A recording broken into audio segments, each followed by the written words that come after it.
Trana mijaly vao maheno dia faly hoe izany indray la iranay ny fiaranay tety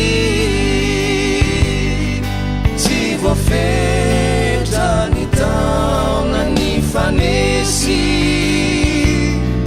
na ny angolanao manako na ny tendrinao milanto na ny feonao mamaky ny lanitry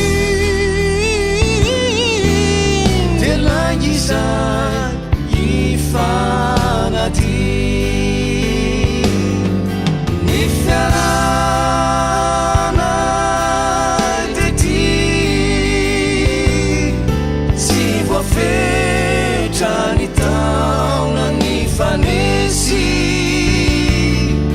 na ny angolanao manako na ny tendrinao milantolanto na ny feonao mamaky ny lanitriny dia langizay ifanady